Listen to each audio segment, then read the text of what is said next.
most important organ in the body. So, like that, we can understand that teaching is very, very important.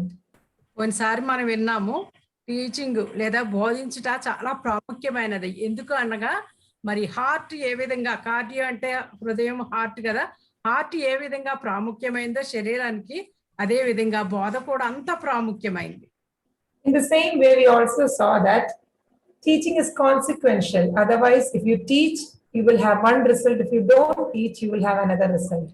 ఇంకా మనం ఏమి నేర్చుకున్నామంటే బోధించటం అన్నది మరి ఫలితంతో కూడింది. మనం చక్కగా బోధిస్తే ఒక ఫలితాన్ని పొందుతాము, బోధించకపోతే మరి దానికి వచ్చే ఫలితాలు వేరేగా ఉంటాయి అన్నది కూడా విన్నాం.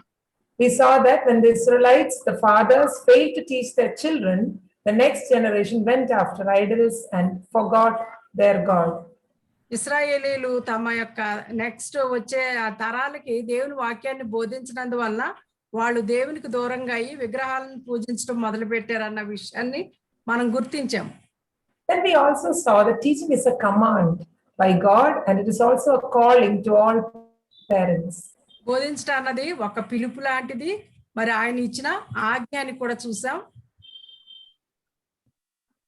So when we don't teach, we are actually sinning because we are not obeying the command of God. మనం బోధించినప్పుడు మరి మనం పాపం చేస్తున్న వాళ్ళమే. ఎందుకు అంటే దేవుని ఆజ్ఞను మనం పాటించినందువలన. Then we saw that when we teach, we have few steps to follow. మనం బోధించట్లో కొన్ని మెట్లను మనం గమనించాము. We saw this from Deuteronomy chapter 6. మరి ద్వితీయోపదేశకాండం 6వ అధ్యాయంలోంచి మనం గమనించాము అవి. First one was that we as parents should know God and love God and obey God before we teach our children. మనం తల్లిదండ్రులుగా మొట్టమొదటిగా మనం దేవుణ్ణి ఎరిగిన వారంగా, దేవుని ప్రేమించే వాళ్ళంగా, మరి దేవుని యొక్క మాటకు మనం విధేయత చూపించే వాళ్ళంగా ఉంటూ అప్పుడు మన పిల్లలకు బోధించగల వారమై ఉంటాం. Moses tells the Israelites, the Lord our God, the Lord is one. That means you should know your God first. మన దేవుణ్ణి మనం ఎరగాలి. మోషే ఇశ్రాయేలీయులకి చెప్తున్నాడు, మీ దేవుడైన యెహోవా అద్వితీయుడైన యెహోవా. Then he says you should love the Lord your God with all your heart, soul and might. మీ దేవుడైన యెహోవాను మీ పూర్ణ హృదయంతోను మీ పూర్ణ ఆత్మతోను మీరు ఆయన్ని సేవించాలి అని. Then he says you should have his word in your heart. That means you should obey him. మీ యొక్క హృదయాల్లో ఆయన వాక్యాన్ని మీరు భద్రపరచుకోవాలని కూడా చెప్పాడు. And when a parent, a mother or a father knows God and loves him, he will definitely obey God. As I told you last time, may not be 100%. No one is able to obey God 100%. But if we are putting effort to love and obey God, then we can teach our children with confidence. ఇప్పుడు తల్లిదండ్రులుగా మన పిల్లలకు మనం బోధించగలిగిన వాళ్ళంగా ఉంటాము. అలాగని చెప్పి మరి 100% పరిపూర్ణంగా ఎలాంటి తప్పుదమ్ములు లేని వారుగా తల్లిదండ్రులు ఉండరు. కానీ ఎప్పుడైతే దేవుణ్ణి ఎరిగిన వారుగా, ఆయన ప్రేమించే వారుగా, ఆయనకి విధేయత చూపించి ఆయన ఆజ్ఞలు గైకునే వారుగా ఉంటారో అప్పుడు ఖచ్చితంగా వారి పిల్లలకు బోధించగలిగిన వారుగా ఉంటారు. Then we saw some practical ways on how we can teach the children. ఆ తర్వాత మనం కొన్ని చక్కగా ఏ విధంగా పిల్లలకు మనము నేర్పించగలము అన్న విషయాలను కూడా నేర్చుకున్నాము పోయిన వారం. We told that you can teach formally, that is take us time separately and teach them God's word, or you can teach them informally throughout the day. Through all that happens, you can keep teaching them. మనం ఒక క్రమబద్ధంగా ఒక ప్రణాళికతో పిల్లలకి బోధించవచ్చు, లేదా మరి ఏమీ లేకుండా కూడా, మరి ఎలాంటి పద్ధతి ప్లానింగ్ లేకుండా మరి రోజంతా కూడా మన పరిస్థితులకు అనుకూలంగా పిల్లలకు బోధించవచ్చు. You should also teach them diligently and intentionally. That means with purpose and with a definite purpose that no, I have to teach my children. Otherwise, we will do everything else. We will not do teaching to our children.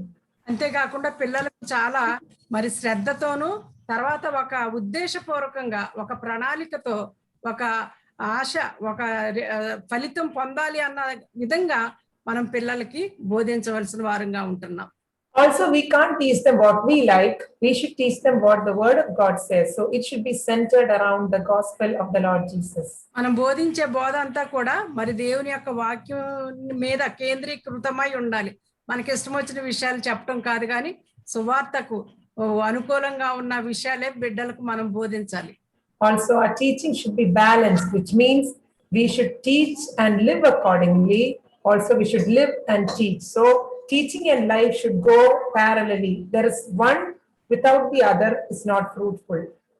మరి మన యొక్క బోధ సమతుల్యంగా ఉండాలి. అంటే బోధించే వారంగా బోధించిన దాన్ని మనం మరి దాని ప్రకారంగా జీవించే వాళ్ళంగా ఉండాలి.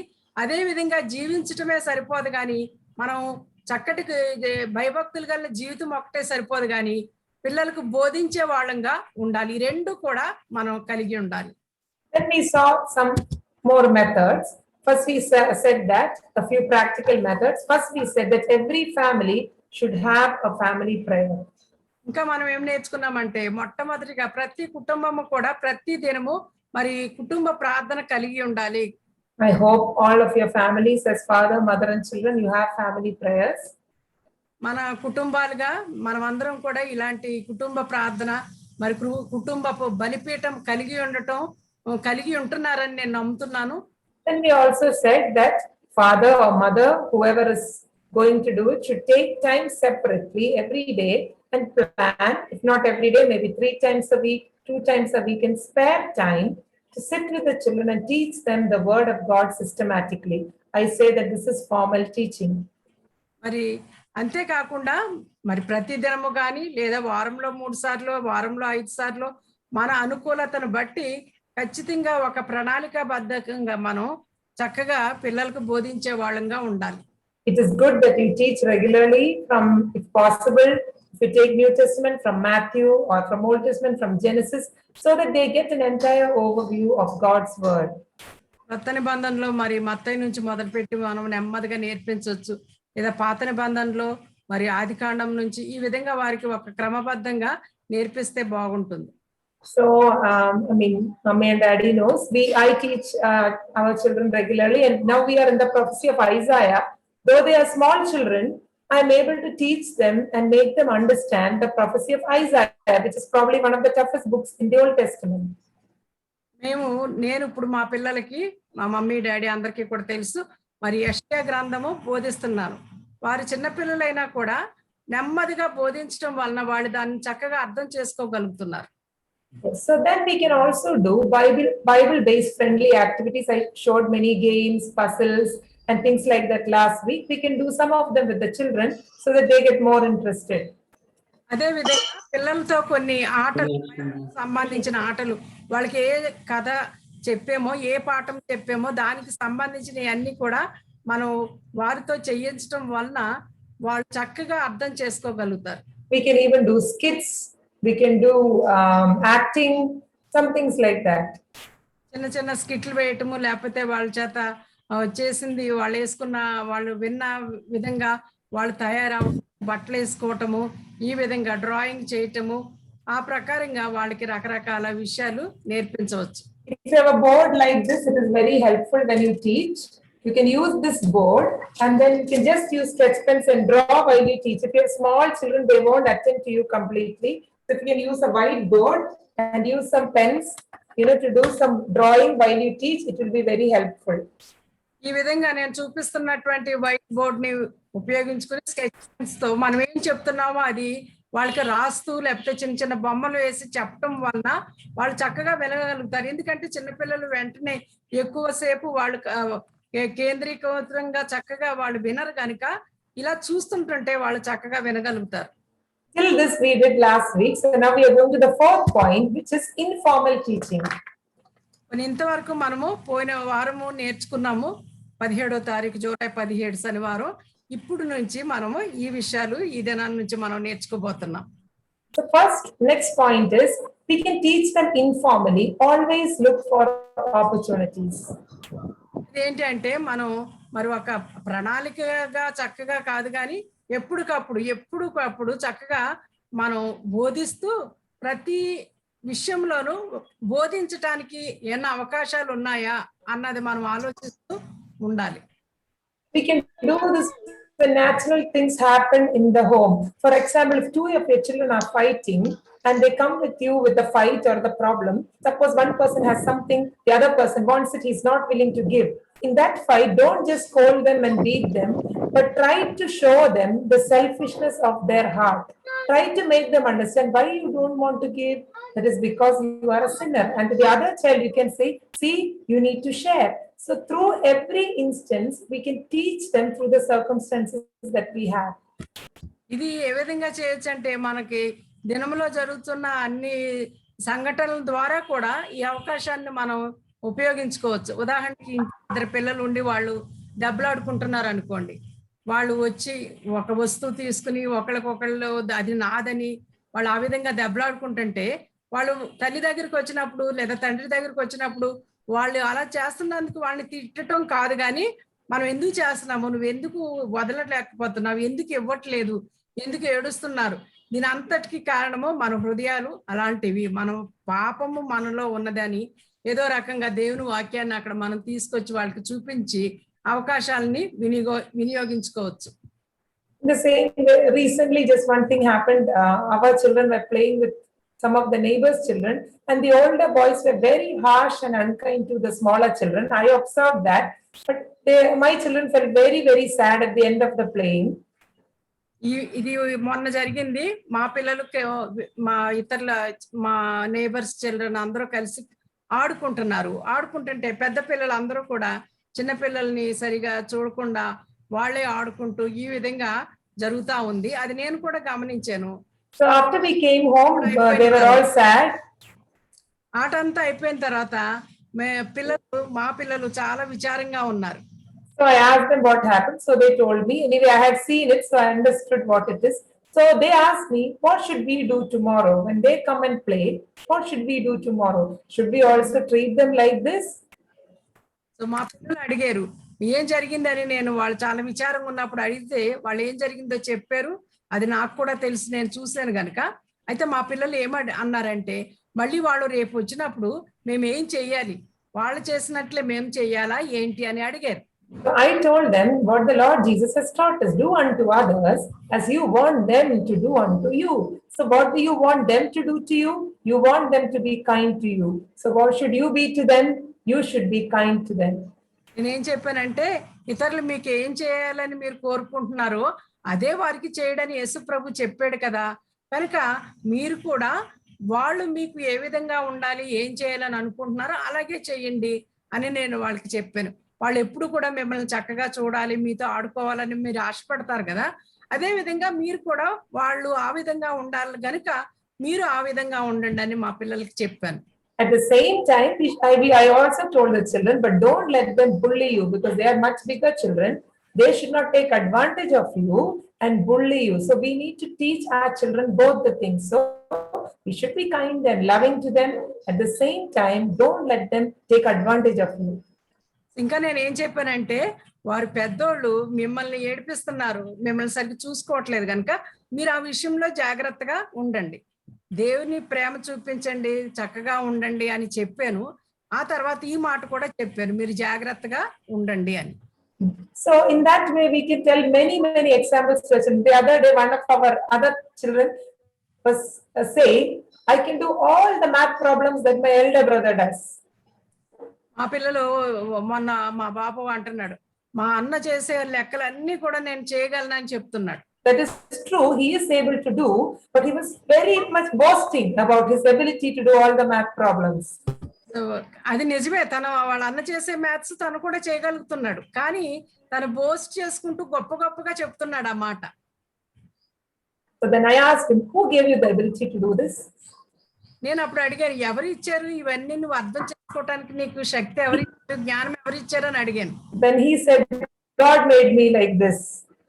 తనే అన్నాడు, దేవుడే నాకు ఇచ్చాడు, దేవుడే నన్ను ఈ విధంగా చేశాడని.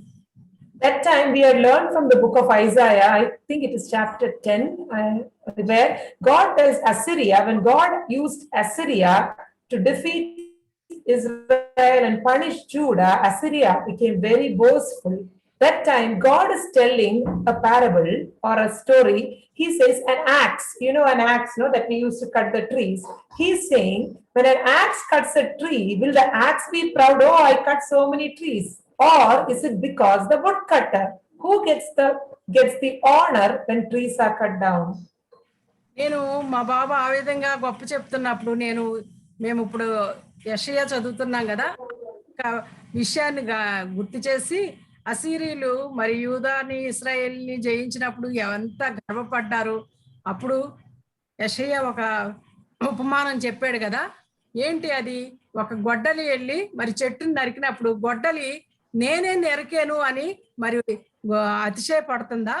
లేకపోతే ఆ యొక్క గొప్పతనము, ఆ యొక్క గొప్ప క్రెడిట్ ఎవరికి వెళ్ళాలి? గొడ్డలికి వెళ్తుందా లేకపోతే నరికిన అతనికి వెళ్తుందా? So when I said that, he really understood. I also gave him cricket example because they're very interested in cricket. I told, see, suppose Virat Kohli hits a century. Will the bat get the trophy? Will the bat go around saying, hey, I got century, I got century? Or will Virat Kohli get the prize? Who is going to get the prize? అందరికీ తెలిసినట్టుగా వాళ్ళకి కూడా మరి ఈ యొక్క cricket అంటే చాలా ఇష్టము. దాంట్లో కూడా నేను ఆ యొక్క ఉదాహరణే చెప్పాను. ఇప్పుడు వాళ్ళు సెంచరీ చేసినప్పుడు మరి ఆ యొక్క బ్యాట్ బోస్ట్ చేస్తుందా లేదా వ్యక్తి బోస్ట్ చేసుకుంటారా? ఎవరికి వెళ్తాది ఆ గొప్పతనము అని అడిగాను. So then he understood this. Oh, okay. I am just like that bat. God made me this way. God is using me. God gave me this ability. So I should not be proud. So that lesson you can just teach them because of what they say. మా బాబు కూడా అర్థం చేసుకున్నాడు.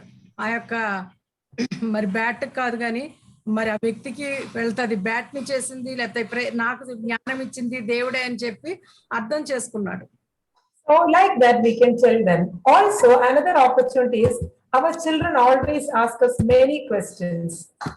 ఇంకా ఏంటంటే మరి పిల్లలే కొన్నిసార్లు వచ్చి మన ప్రశ్నలు అడుగుతారు కనుక అలాంటప్పుడు కూడా మనము వారికి బోధించవచ్చు.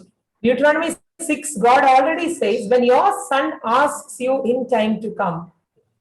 మనకి ద్వితీయోపదేశకాండం 6వ అధ్యాయంలో చాలా స్పష్టంగా నీ కుమారుడు నీ దేవుడైన మీ యెహోవా ఆజ్ఞాపించిన శాసనాలు కట్టడలు ఏంటి అని మనల్ని అడుగుతారు.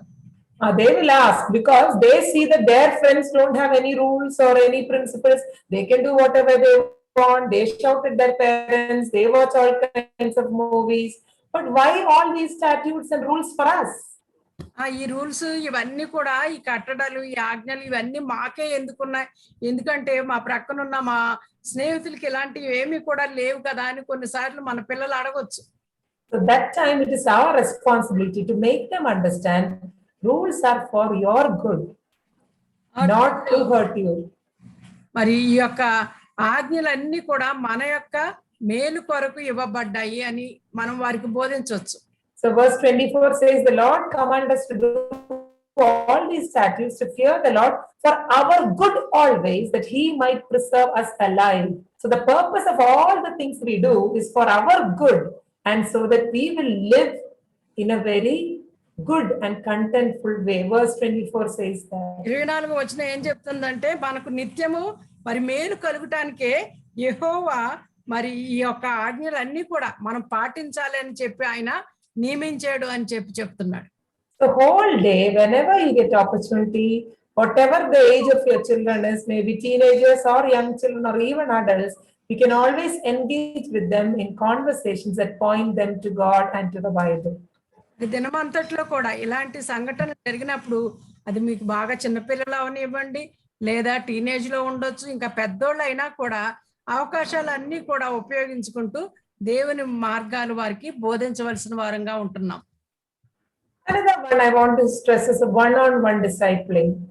తర్వాతది ఏంటి అంటే మరి శిష్యులుగా చేయటం, ఒక్కొక్కరితో మాట్లాడి ఒక్కొక్కరితో టైం గడపడం ద్వారా వాళ్ళని శిష్యులుగా చేయటం. If you have more than one child, you know all children are very different from each other. We have 3 children, and those who know our children know all 3 of them are completely different from each other. మరి పిల్లలకి ఒకరికే కంటే ఎక్కువ మందే ఉంటారు అందరికి కనుక. మాకు కూడా 3 పిల్లలు ఉన్నారు. మనకు తెలుసు పిల్లలందరూ కూడా మరి ఒకే రకంగా ఉండరు. మా పిల్లలు 3 ఉన్నారు, 3 కూడా 3 రకాలుగా ఉంటారు. So we need to understand the need of each child and give them the kind of training they need. It will not be the same. మనం ఒక్కొక్కరిని అర్థం చేసుకుని వారికి ఎలాంటి బోధ కావాలో, ఎలాంటి శిక్షణ కావాలో మనం వారికి నేర్పించాలి. See, my oldest son is more emotional, so he needs comforting verses from the Bible. When I'm afraid, I will trust in you. Okay, God loves you. We know that He loved us first. So that kind of verses he needs to know more of God and grow in Him. ఆ పెద్ద బాబుకి అయితే ఎక్కువగా emotional గా బాధపడిపోవటం ఆ విధంగా ఉంటాడనమాట. కనుక తనకి అవసరమైన వాక్యాలు జ్ఞాపకం చేస్తాం. దేవుడు మనకు తోడుగా ఉన్నాడు. మనం దేని గురించి చింతపడకూడదు. ఆయన మనతో సమీపంగా ఉన్నాడు అన్నటువంటి విషయాలు జ్ఞాపకం చేస్తే తను చాలా సంతోషిస్తాడు. So, but another child, he does not need that. He needs more reminder that don't be proud, be humble, be kind, be considerate to other, be compassionate. So that is the kind of training the other child needs. ఇంకొక బాబుకి మరి ఎలాంటిది training అవసరంగా ఉందంటే, మరి నువ్వు గర్వపడకూడదు, మరి ప్రేమ చూపించాలి, మరి సహనం కలిగి ఉండాలి అన్నటువంటి విషయాలు తనకి నేర్పిస్తా ఉంటాం. And then I have one daughter, so there are two boys and one girl. So to the daughter, because she always feels a little left out because the boys always play together. So for her, we have to say, God made you special, God made you this way. So to build her confidence and identity, we have to give her scripture and train her that way. నాకు ఇద్దరు అబ్బాయిలు, ఒక అమ్మాయి ఉంది. కనుక వాళ్ళిద్దరు కూడా మగపిల్లలు చక్కగా కలిసిపోయి ఈ పాపను వేరు చేస్తా ఉంటారు. అప్పుడు నేను ఇచ్చేది, నువ్వు చాలా ప్రత్యేకమైన బిడ్డవు, దేవుడు నిన్ను స్పెషల్ గా చేసాడు, దేవుడు నీకు తోడుగా ఉన్నాడు, నీకు ఉన్న అన్ని కూడా తలాంతులు నీకున్నవి అని చెప్పి జ్ఞాపకం చేస్తూ ప్రోత్సహిస్తా ఉంటాడు. So take each child separately. Don't do this together because that won't work. Take each child separately to the room. Maybe once a week is enough. Tell them these truths, give them God's word, and then pray with them at the end of it. కనుక ముగ్గురున్నా, నలుగురున్నా, ఇద్దరున్నా వారిని ప్రత్యేకంగా కూర్చోబెట్టి వారితో ప్రత్యేకంగా మాట్లాడారు. రోజు మాట్లాడాలని కాదు, వారానికి ఒకసారి 2 సార్లు మీకున్న టైంని బట్టి ప్రత్యేకంగా వారితో మీరు వారిని శిష్యులుగా చేసే విధంగా చక్కగా వారిని నేర్పించి వారికి అన్ని విషయాలు బోధించి చివరికి ప్రార్థన కూడా చేసి వారితో సమయాన్ని గడపడం చాలా ప్రాముఖ్యం. This takes more time because you have to do with each child. ఇది ఒక్కొక్కరితో చేయాలి కనుక కొంత సమయాన్ని మనం వెచ్చించవలసిన వారంగా ఉంటున్నాం.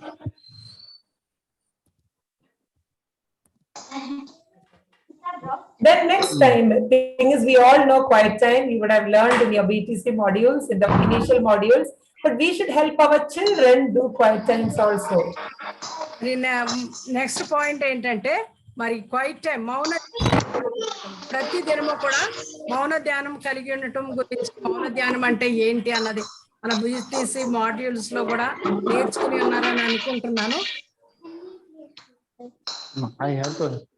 You guys play. Yeah, so how to help our children do quiet time? If they can read well, maybe again, depends. Some children read early, some children read late. So if your child is able to read, encourage them to read a small portion of the Bible every day, say 10 verses or even 5 verses. ఇక మన పిల్లలకి ఈ విధంగా మౌన ధ్యానం ప్రతిదినము కలిగి ఉండాలని నేర్పించడం కష్టమే. అంటే దీని మన యొక్క పిల్లల యొక్క వయసును బట్టి వాళ్ళు కొంతమంది త్వరగా చదవటం నేర్చుకుంటారు, కొంతమంది కొంచెం లేటుగా నేర్చుకుంటారు అనమాట. కనుక ఆ పరిస్థితిని బట్టి ఏదేమైనా చదవటం యొక్క ప్రాముఖ్యత చెప్తూ బహుశా 5 వచనాలు కానీ 10 వచనాలే చదవమని వాళ్ళని ప్రోత్సహించడం ప్రాముఖ్యం. So the important thing is once they read, you should make sure that they understood what they read. So what we do is we make our children, my oldest son, we make him write what he understood in a small diary. This is what this passage says. This is what God wants me to do from this passage. What God is commanding me to obey. He just writes 2 lines, what this passage says and what God is speaking to me. Only 2 things he will write. వాళ్ళ చిన్నపిల్లలు వాళ్ళు చదివింది ఏంటో తెలుసుకోవాలి, అర్థం చేసుకోవాలి, వాళ్ళుగా quiet time ఎవరికి వారే చేసుకునేది కనుక. మా బాబు పెద్ద అయ్యాడు కనుక ఇప్పుడు ఏం చెప్తున్నామంటే, ఏమి నేర్చుకున్నాడో, ఏమి చదివాడో, అది ఏమి అర్థమైంది, ఆ వాక్యం ఏం చెప్తుంది, దేవుడు నాకు ఏమి నేర్పించాడు, లేదా నేను ఏ విధంగా ఉండాలని ఒక 2-3 సెంటెన్సెస్ మాత్రమే రాయమని మేము ప్రోత్సహిస్తున్నాం. Bigger children can do bigger things like teenagers. They can write in detail. You teach them how to do quiet time. పెద్ద పిల్లలు అనుకోండి ఇంకా ఎక్కువ రాయగలుగుతారు, కనుక చిన్న పిల్లలకి తక్కువ రాస్తారు, కనుక ఆ విధంగా వాళ్ళు ఏమి నేర్చుకుంటున్నారు కోవిడ్ టైంలో అన్నది ప్రాముఖ్యం. They're even smaller, then the good thing to do is to give them some small books to read. మరి చిన్న పిల్లలు అనుకోండి, చిన్నప్పుడు వారు చిన్న చిన్న కథలు నేర్చుకోవటానికి వారు బైబిలే కాకుండా ఇట్లా ముందుగా వారు ఈ యొక్క పుస్తకాలు చిన్న చిన్న బొమ్మలు ఉన్న ఈ చదవమని వాళ్ళకి నేర్పించాలి. So this child story Bible is what my husband read while he grew up, and daddy and mommy brought it for our children. They read it all the time. They like it very much. So there are books that children can read that are not so tough like our full Bible, but they're children's Bible, so they can even read that. ఈ యొక్క పుస్తకాలు మనం ఇక్కడ screen లో చూస్తున్న పుస్తకాలు చాలా చక్కగా ఉంటాయి, బొమ్మలతో ఉంటాయి కనుక పిల్లలు చాలా ఆకర్షింపబడి చక్కగా వాటిని నేర్చుకోగలుగుతారు. ఇక్కడ చిల్డ్రన్స్ స్టోరీ బైబిల్ అని 3 పుస్తకాలు ఉన్నాయి. న్యూ టెస్ట్మెంట్ ఒకటి, ఓల్డ్ టెస్ట్మెంట్. ఇవే పుస్తకాలు, మరి ఇదే బైబిల్స్ నా భర్త కూడా చిన్నప్పుడు చదువుకున్నాడు. అలాంటి పుస్తకాలు మరి మా పిల్లలకి కూడా కొని ఉంచారు. Also, we should not only stop there. They can read the Bible, but we should insist that they memorize scripture, memory verses. It's very important. అక్కడితో మనం ఆప్ చేయటం కాదు కానీ పిల్లలు దేవుని వాక్యాన్ని చదువుకోవటమే కాదు కానీ దాన్ని కంఠస్థం చేయటం కూడా చాలా ప్రాముఖ్యం. We know that in Sunday schools we have memory verse, maybe 1 verse in 1 week. మరి సండే స్కూల్లో వారానికి ఒక వాక్యాన్ని వారు నేర్చుకుని కంఠత చేస్తే అప్పు చెప్పాలి. That is okay, that is good. But more than that, at home, whenever you teach a passage, you can think of some verse that relates to that passage and teach them memory verses. అది చాలా బాగుంది Sunday స్కూల్లో. అయితే మనం ఇంటి దగ్గర కూడా రోజు ఒక వాక్యాన్ని చదివినప్పుడు మరి పాఠ్య భాగంలో ఉన్న ప్రాముఖ్యమైన వాక్యం ఏంటో మనం గమనించి అది వారు కంఠస్థం చేసేటట్లు చూడాలి. Because our children are capable to learn a lot. So look at their syllabuses in school. They study a lot of things in school. So we also should ensure that they study God's word. మరి మన పిల్లలందరూ కూడా ఎంతో నేర్చుకునే యొక్క జ్ఞానము వారికి ఉంది. ఎందుకంటే ఎంతో స్కూల్స్ లో ఎన్నో విషయాలు వాళ్ళు వింటున్నారు, నేర్చుకుంటున్నారు, వాటిని అన్ని గ్రహించుకుంటున్నారు. కనుక బైబిల్ విషయంలో కూడా వాళ్ళు నేర్చుకుని వాటిని కంఠస్థం చేసే విధంగా మనం వాళ్ళకి తర్బీదు ఇవ్వాలి. In screen, you are seeing the method that we use to teach our children. You can choose any method you like. This is a special method that I found on YouTube, and it was very effective. But whatever verse they are studying, I am writing in English, you can write in Telugu. Write it on a card and keep, so they can read it frequently and memorize it. ఇది నేను YouTube లో చూసి నేను దీన్ని చేస్తున్నాను మా ఇంట్లో. మీరందరూ మీకు ఏది సులువుగా ఉంటుంది, ఏది ఉపయోగకరంగా ఉంటుంది అలాంటి పద్ధతిలో మీరు కంఠత వాక్యాలు పిల్లలకి నేర్పించవచ్చు. నేను వాక్య భాగంలో ఏ వాక్యం అయితే మరి నేర్చుకోవటానికి ప్రాముఖ్యమో అది గమనించి దాన్ని ఒక కార్డ్బోర్డ్ నేను ముక్కలుగా చేసి ఆ వాక్యాన్ని దాని మీద రాస్తాను. అది వారు చూసి నేర్చుకోవటానికి చాలా సులువుగా ఉంటది అన్నమాట. Also, another thing is we need to give some mission awareness to children by showing them stories of missionaries or Bible translation, who are pastors, who are full-time workers. These things our children should know. ఇంకా ప్రాముఖ్యమైనది ఏంటంటే పిల్లలకు machine అవగాహన మనం కల్పించాలి. Machine అవగాహన అంటే మరి ఇక్కడ మన ఇంట్లోనూ లేదా మన ఊర్లోనే కాదు కానీ మరి ఇతర స్థలాల్లో ఏ విధంగా సేవ జరుగుతుంది, సేవ అవసరత ఎంత ఉంది, మరి ఎలాగా అక్కడ ఎవరున్నారు, ఎలాంటి మతం ఉంది అక్కడ, అట్లాంటి విషయాలు వాళ్ళు నేర్చుకోవడానికి మనం అవకాశం కల్పించాలి. This is a book on Bible translation. ఇది బైబిల్ ని తర్జుమా చేసిన దాని సంఘటన కూర్చున్న విషయాలు ఇది. So children know what is Bible translation, how did Bible come in so many languages. So this you can, when you have free time, you can read with your children. ఏ విధంగా Bible అనేక భాషల్లోకి తర్జుమా చేయబడ్డది అన్న విషయాలు వాళ్ళకి నేర్పించవచ్చు. Also we can do missionary stories. There are many books available that give us good missionary stories. అంతేకాకుండా మరి మిషనరీల యొక్క biographies, వాళ్ళ యొక్క చరిత్ర, వాళ్ళు ఏ విధంగా ఉన్నారు, ఎలాగ సేవ చేశారు అన్న విషయాలన్నీ కూడా మనకి చక్కటి పుస్తకాలు లభిస్తున్నాయి కనుక వాటిని కూడా పిల్లలు చదువుకునేలాగా లేదా మనం వారికి చదివి మరి చక్కగా చెప్పేవాళ్ళంగా ఉండాలి. Another thing is, you can keep some notes and diaries of prayer points and blessings that the children have in their life.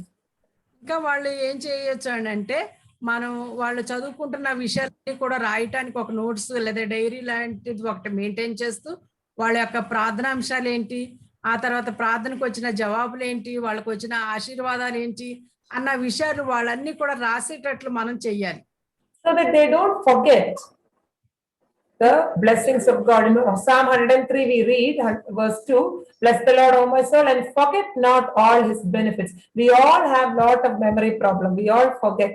So it is our responsibility to teach our children to remember the good things that God is doing in their life. ఇది ఈ విధంగా చేయటం, notes రాసుకోవటం ఎందుకు అని అంటే చాలా ప్రాముఖ్యమైనది. ఎందుకు అని అంటే మనం మర్చిపోతాం సులువుగా. మర్చిపోకుండా ఉండాలి అని అంటే ఏదైనా సరే మనం ఒకసారి రాస్తే అది చాలా సార్లు ఎక్కువసేపు జ్ఞాపకం ఉంటుంది కనుక మనం దేవుని వాక్యాన్ని రాసేటట్లు వాళ్ళు ఏమి నేర్చుకున్నదో అది నోట్ చేసుకుని ఒక డైరీలా కీప్ చేసేలాగా మనం వారికి సహాయం చేయాలి. ఎందుకంటే దేవుని వాక్యము చెప్తుంది, నా ప్రాణమ యెహోవాను సన్నుతించుము, ఆయన చేసిన ఉపకారములలో దేనిని మరువకము. కనుక ఆయన మన యొక్క ప్రార్థన ఆలకించినప్పుడు దేవుడు ఈ ప్రార్థన ఆలకించాడు అని పిల్లలు జ్ఞాపకం ఉంచుకునేలాగా వాళ్ళని దాన్ని రాయమని చెప్పాలి. So it's very simple. Just put what is the blessing you're thankful for, who is thankful for it. If you have more children, is the mother thankful, father thankful, or children thankful, and any comment, when were you thankful for it. Simple ga you can do this in a small notebook. ఇక్కడ ఒక notebook చూస్తున్నారు కదా మీరు screen లో. ఇక్కడ దేని విషయాలు, ఇదిగో థ్యాంక్ఫుల్నెస్ డైరీ దీని పేరు. మనం దేని విషయమై దేవునికి కృతజ్ఞత చెల్లించాలి, వందనాలు చెల్లించాలి అని చెప్పి అక్కడ డేట్ వేసి వాళ్ళు ఏం ప్రార్థన చేశారు, ఎవరి గురించి చేశారు, లేకపోతే ఎవరు దేవునికి స్తుతులు చెల్లించే వాళ్ళుగా ఉండాలి, ఏ విషయానికి దేవుడు జవాబు ఇచ్చాడు అన్నాయి జస్ట్ అట్లా వాళ్ళకి వేసి చేయటం వలన అది వాళ్ళకు ఒక అది సరదాగా ఉంటుంది, జ్ఞాపకం ఉండిపోద్ది, జీవితాంతం కూడా దీన్ని వాళ్ళు follow అవ్వగలుగుతారు. Same thing, we can keep a prayer diary. So what we do is in the same diary, one side is thankfulness, one side is prayer. So in the prayer diary, you just keep what are your prayer points, who prayed for it, what answer did God give, did God say yes, did God say no, did God say wait.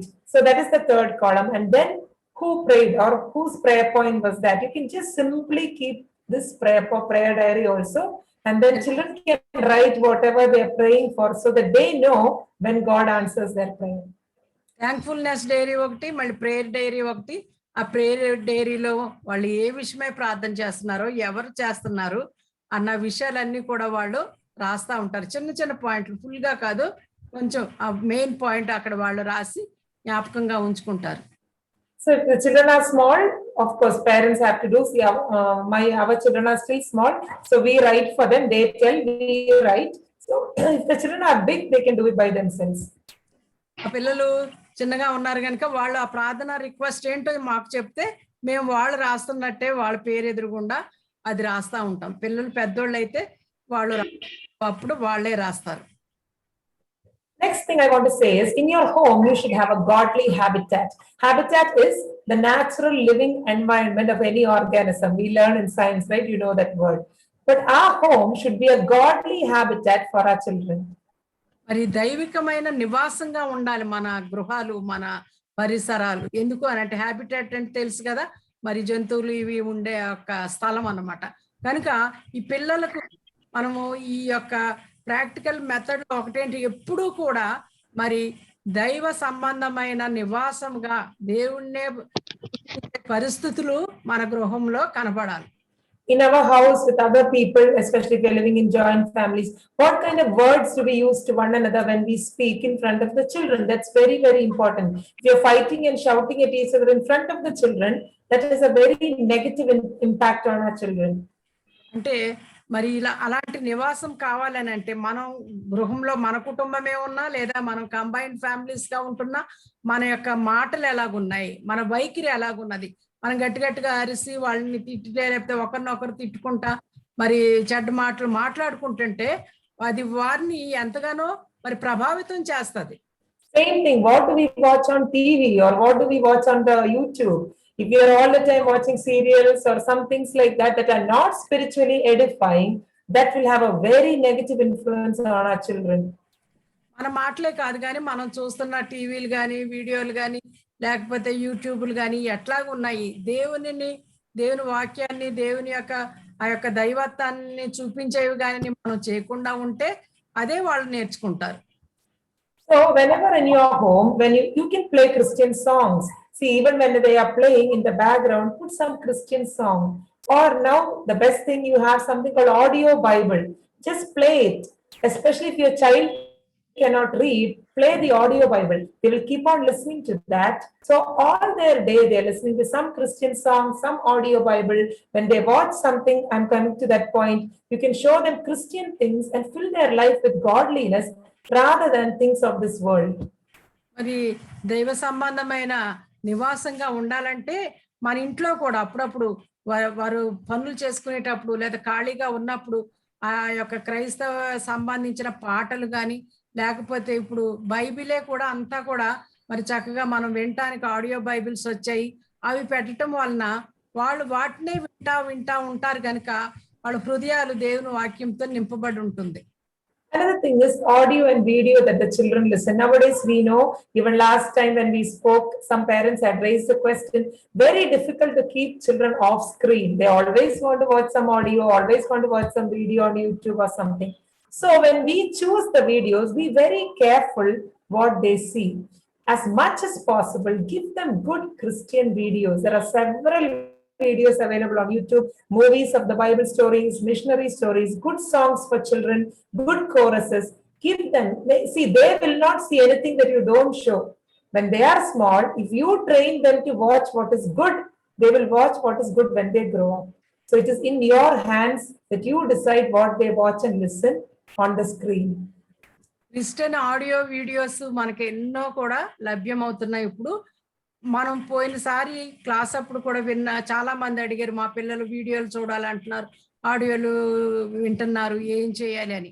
కనుక అందరికీ కూడా పిల్లలకి ఈ దినాల్లో video audio లేకుండా మనం చేయలేకపోతున్నాం కనుక మరి ఇచ్చేవేదో మంచివి అని చూసి తల్లిదండ్రులు వాటిని గురించి ఆలోచించేసి వాళ్ళ తల్లిదండ్రులు మొట్టమొదటిగా వాటిని చూసి ఆ పిల్లలకు ఉపయోగకరంగా ఉంటాయో లేదో గమనించిన తర్వాత వాటినే వాళ్ళు చూడటానికి అనుమతి ఇచ్చి అవి వినేలాగా చూసేలాగా వాళ్ళకి మనం అవకాశాలు కల్పిస్తున్నప్పుడు వాళ్ళు వాటితో మరి సంతోషించగలుగుతారు. Also, the last point is church and Sunday school. I cannot stress this enough. It's very important that you are part of a good church that helps your children also to grow in the ways of godliness. Your church also plays a very big role in the life of your children. చివరిగా మనం మరి church, సంఘము, తర్వాత Sunday school, ఆదివారపు బడి, ఈ రెండు కూడా చాలా ప్రాముఖ్యం. ఎందుకంటే చర్చ్ మన జీవితాల్లోనే కాదు కానీ మన పిల్లల జీవితాల్లో కూడా ఎంతో ప్రభావాన్ని చూపిస్తుంది. ఎందుకు అనంటే ఆ యొక్క సంఘంలో ఆ చర్చిలో వాళ్ళు ఎదిగే వాళ్ళుగా ఉంటారు కనుక మన యొక్క మన చర్చిలో జరిగే ఆ సండే స్కూలు చాలా ప్రాముఖ్యమైనవి. Sunday school is a great ministry. I am also a Sunday school teacher, but I want to tell all the parents, just half an hour, 45 minutes once a week is not enough. Your job, the Sunday school teacher cannot do. The Sunday school teacher will see your child on Sunday for half an hour or 1 hour. You see your child all the time. Your responsibility of teaching your child, you cannot give to the Sunday school teacher. Just saying that, okay, my child is understanding Sunday school is enough. It is not enough. You should teach. So I always say, all the teaching parents do, everything is like a cake, okay, or an ice cream. And the Sunday school teacher just puts a plum or a cherry on top. That is the job of the Sunday school teacher. The whole cake is yours. Only the cherry is kept by the Sunday school teacher. Sunday school teacher యొక్క పని చాలా ప్రాముఖ్యమైంది. Sunday school చాలా ప్రాముఖ్యమైంది. నేను కూడా ఒక Sunday school teacher గా పనిచేస్తున్నాను. కానీ సండే స్కూల్ టీచర్ చెప్పేది, పిల్లలు సండే స్కూల్లో ఉండేది వారంలో 45 నిమిషాలు, లేదా టీచర్ ఆ బిడ్డతో గడిపేది వారంలో 40 నిమిషాలు, గంట, అంతకంటే ఎక్కువ కాదు. తల్లిదండ్రులు అయితే లేదా తల్లి అయితే పిల్లలతో ఎప్పుడు కూడా దినదినము ఉంటున్నారు, ఎప్పుడు ఇంట్లో ఉంటారు కనుక స్కూల్కి వెళ్ళినప్పుడు తప్ప కనుక తల్లికి తండ్రికి ఎక్కువ బాధ్యత ఉంది. ఇది దేనితో పోలుస్తున్నాడు? ఒక కేక్ తో నేను పోలుస్తున్నాను. ఎట్లాగంటే కేక్ అంతా మనం చేస్తే మరి పైన ఒక చెర్రీ పెడితే ఎట్లాగుంటుందో, తల్లిదండ్రులు లేదా తల్లి పిల్లల్ని కట్టి పిల్లలకు రోజు నేర్పించి అంతా చేసి ఆ యొక్క కేక్ని అంతా కూడా మళ్ళీ చక్కగా రెండుగా చేసి అన్ని చేసిన తర్వాత పైన ఒక చెర్రీ పెడితే ఎట్లాగో సండే స్కూల్ టీచర్స్ చేసే పని అదే అన్నమాట. వారంలో ఒక రోజు చిన్న పని చేస్తారు, కానీ వారం అంతా కూడా తల్లిదండ్రులు పిల్లల్ని మరి దేవుని వాక్యంలో మరి పెంచవలసిన వాళ్ళుగా ఉంటున్నారు. So now we have discussed several practical methods. Now we will go to seeing some roadblocks or disappointments that we can face when we teach our children. ఇంతవరకు మనం పిల్లలకి ఏ విధంగా మనం చక్కగా ఈజీగా వాళ్ళకి నేర్పించవచ్చు అన్న విషయాలు మనం విన్నాము. అయితే ఇప్పుడు కొన్ని ఈ రోడ్ బ్లాక్స్ మనకి రోడ్లో అడ్డొచ్చే ఈ బ్లాక్స్ లాంటివి ఏమైనా ఉన్నాయా, లేదా మనం అవకాశాలు కలగకుండా ఉండటానికి కారణాలు ఏంటి అన్నవి మనం చూద్దాం. First one is, you don't know the scripture yourself. So then how will you teach your child something you don't know? మరి మొట్టమొదటిగా ఒకటి అనుకుందాం, ఒకవేళ ఆ చెప్తున్న తల్లిదండ్రులకే లేదా తల్లికే దేవుని వాక్యం సరిగా తెలియదు అనుకోండి, అది ఒక రోడ్ బ్లాక్ లాగా అనమాట. అది ఒక అడ్డంకు లాగా ఉంటది. తల్లిదండ్రులకే తెలియనప్పుడు వారు ఏమి నేర్పించలేరు కదా. So Angie, what to do in that situation? You have to put effort to study God's word. There is no shortcut. That is why there are several courses helpful for you. For example, BTC courses there. If you're comfortable in Telugu, why don't you join a course? Take some time, study God's word systematically, so you can teach your children also. ఇది ఇప్పుడు నాకు వాక్యం తెలీదు, మా పిల్లలకి నేనేం నేర్పించనులే అని అనుకుంటున్నారా? అలాగ అనుకోవటానికి లేదు. మనం ప్రయాసపడి మనం దేవుని వాక్యాన్ని మనం చదువుకోవటానికి, అర్థం చేసుకోవటానికి, పిల్లలకి ఎలాగ చెప్పాలో తెలుసుకునే విధానాలు కూడా మనకు అనేకమైనవి లభ్యమవుతున్నాయి కనుక వాటిని ఉపయోగించుకుంటూ మనము దేవుని వాక్యాన్ని నేర్చుకునే వాళ్ళంగా ఉండాలి. అలా నేర్చుకోవటానికి ఈ బీటీసీ పార్ట్నర్షిప్ ఇండియాది కూడా మనకెంతో సహకరిస్తుంది. అనేక విషయాలు దేవుని వాక్యాన్ని గ్రహించడానికి సహాయపడుతుంది కనుక ఆ విధంగా ఈ బీటీసీ ద్వారా కూడా నేర్చుకోవచ్చు. మొత్తానికి తల్లిదండ్రులు మాత్రం దేవుని వాక్యాన్ని మొదటిగా వాళ్ళు తెలుసుకున్న వారుగా ఉండాలి. So that cannot be an excuse. I don't know the Bible. I didn't have I have personally very close to many girls who came to faith from Hindu families. I really sympathize with them because they didn't have Sunday school. They didn't have parents teaching them. They came to faith when they're 20 years and 25 years. They had no upbringing. So I can see their struggle. They don't know the word. They are struggling because they came to faith so much later from other religions. But that is not an excuse. You have to take time to study God's word because you have to teach your children. నాకేమీ తెలియదులే అని చెప్పి కుంటు సాకు కలిగి పిల్లలకి నేర్పించకుండా ఉంటే చాలా తప్పది. నాకు తెలిసిన వాళ్ళు పిల్లలు అనేక మంది 20 సంవత్సరాలకి 25 సంవత్సరాలకి వేరే విశ్వాసాల నుంచి హిందువులు, ముస్లిమ్స్ ఈ విధంగా యేసు ప్రభుని తెలుసుకున్న తర్వాత ఆ వయసులో వాళ్ళకి ఎక్కువ విషయాలు తెలియదు, చాలా విషయాలు దేవుని విషయాలు తెలీదు. అలాగని చెప్పి వదిలేయటం కాదు, కానీ ఆ స్టేజ్లోనే ఆ టైంలోనే వాళ్ళు దేవుని వాక్యాన్ని నేర్చుకోవటానికి మరి శ్రమ పడాలి, శ్రద్ధ వహించాలి. అప్పుడే వాళ్ళు తర్వాత వాళ్ళ పిల్లలకి వాళ్ళు నేర్పించగలుగుతారు. Next point is, you may be struggling to manage your time and responsibilities. I can understand this struggle. We all have so many things to do in a given day. We have to cook for the family. We have to clean the house. We have to take care of older people if they are in our house. If they are older, and some sick people may be there in our house. We have to take care of them. We have to go and buy things. When the evening market comes, we have to go and get vegetables. Some guests may come home. So we have so many responsibilities and we struggle to manage time. This is true of every one of us. రెండో అడ్డుబండ ఏంటి అని అంటే మరి టైంని manage చేసుకోలేకపోవటం. మనకు అనేకమైన పనులు ఉంటాయి. ఇంట్లో వంట చేయాలి, పిల్లల్ని చూసుకోవాలి, వాళ్ళ చదువు విషయమే చూసుకోవాలి, బయటికి వెళ్ళి అన్ని తెచ్చుకోవాలి. ఈ లోపు ఇంట్లోకి ఎవరైనా చుట్టాలు రావచ్చు, ఇంకా మనం సొంత పనులు ఉంటాయి. ఒక్కొక్కసారి ఇంట్లో ఉన్న తల్లిదండ్రులకి బాగోకపోవచ్చు, ఏదో ఒకటి అనమాట. అంటే సమయం లేకుండా అందరూ కూడా కష్టపడుతున్నారు. సమయం చాలా మరి ప్రశస్తమైంది. మరి మన యొక్క బాధ్యతల్ని, మనకున్న సమయాన్ని చక్కగా బ్యాలెన్స్ చేసుకోవటాన్ని, సమతుల్యంగా అన్ని కూడా మనం టైంకి చేసుకోవటానికి చాలా కష్టం అవ్వచ్చు. కనుక సమయముని మనం సరిగా చూసుకోవటము, నిర్వహించుకోవటము అన్నది చాలా కష్టమైన పని. But that also cannot be an excuse, because let me ask you, somebody, if I am telling you, I'm telling one sister, from tomorrow, if you get up a little early, half an hour early, and take time to study the word and teach your children, I will give you 10,000 rupees every day. Suppose I tell you, will you not get up and study and teach your children? I can say for sure, every one of us, how many of us are there? 60 people. All of us will get up, read the word, study and teach our children, because we will get 10,000 rupees. Sometimes not even 10,000, even for 500, we may be willing to do it. That shows how much value we give to the word of God and teaching children. How much more important is this? So how much ever you struggle, you have to make a priority to balance your life so you can study God's word and teach your children. కనుక మనకి సమయం లేదని చెప్పటము అది ఒక కుంటుసాగా ఉంటే సరిపోదు. ఉదాహరణకి suppose నేను కానీ మీరు ప్రొద్దున్న 5 గంటలకి లెగిసి 1 గంట సేపు బైబిల్ చదువుకుని ప్రార్థన చేసుకుని అదే విషయాలు మళ్ళీ మీ పిల్లలకి బోధించాలి చక్కగా. మీకు ఆ పని చేసినందుకు నేను 10,000 ఇస్తాను అని అంటే కష్టమైన నష్టమైన అందరూ కూడా లెగిసి ఆ పని చేయటానికి ముందుకు వస్తారు. ఎందుకంటే మనకు కావాల్సింది డబ్బు.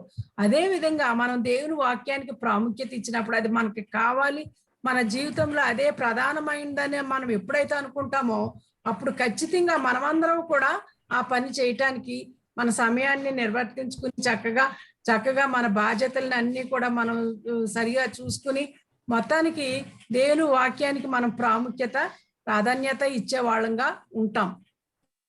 Next problem that we can have is that children are not interested. Some children are not interested, or some children can't concentrate for long time. 5 minutes when we tell itself, they get up and run and play when they are small. And sometimes 2 children may be very cooperative, but one child may be disturbing. When you're teaching, they'll play something, they'll throw a ball, they'll shout. So sometimes it is difficult to manage children when you teach them God's word.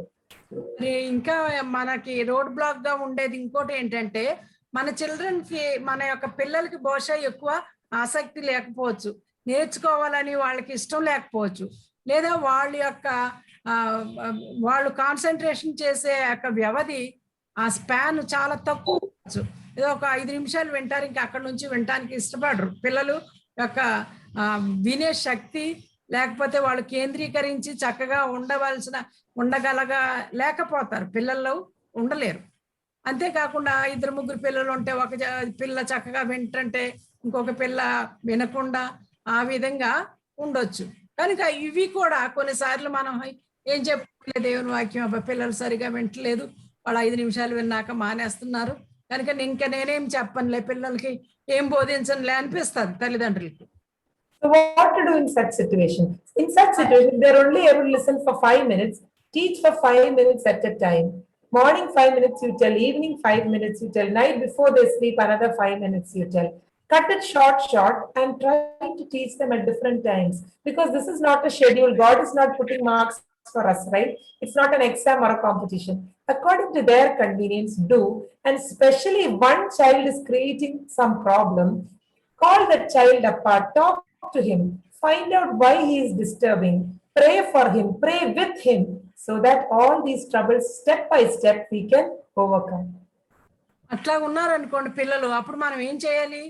వాళ్ళు 5 నిమిషాలే వింటున్నారు కనుక 5 నిమిషాలు అంటే ఎక్కువ వినలేరు కనుక ఉదయం ఒకసారి 5 నిమిషాలే వాళ్ళకి చక్కగా నేర్పించండి, మధ్యాహ్నం ఒకసారి 5 నిమిషాలు, సాయంత్రం ఒక 5 నిమిషాలు. ఎందుకంటే వాళ్ళు అంతసేపే వినగలరు, తర్వాత వినలేకపోతున్నారు, తర్వాత వాళ్ళకి ఆ ఇష్టం పుట్టట్లేదు. కనుక వాళ్ళకి ఇష్టం వచ్చినట్లుగానే వాళ్ళు అర్థం చేసుకునే విధంగా మనం బోధించాలి.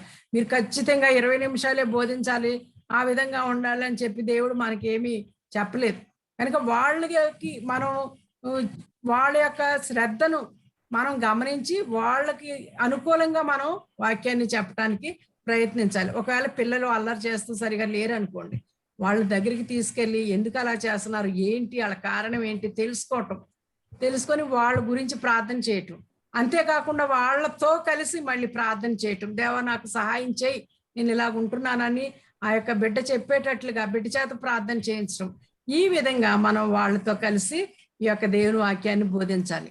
Another thing is the age difference between children. So if one child is much old and another child is very small, we don't have that problem because our children are 6 and 8. So that is, they can all learn together. But suppose you have a teenage child who's 15 and you have a small child who's 6 or 7, then you'll have to find 2 slots to teach both of them because they will not enjoy the same thing. ఇంకా కొన్నిసార్లు పిల్లల యొక్క వయసులో చాలా తేడా ఉండొచ్చు. ఒక ఒక బాబుకి 14 సంవత్సరాలు, పాపకి ఇంకా 6 సంవత్సరాలే లేదా 7 సంవత్సరాలే ఉందనుకో, అప్పుడు వాళ్ళకి చెప్పడం భలే కష్టంగా ఉంటది. ఆ పెద్ద అబ్బాయికి చిన్న అమ్మాయి చెప్పినప్పుడు వింటం ఇష్టపడదు, ఆ పెద్ద అబ్బాయికి చెప్తున్నప్పుడు చిన్న అమ్మాయికి అది అర్థం కాకపోవచ్చు.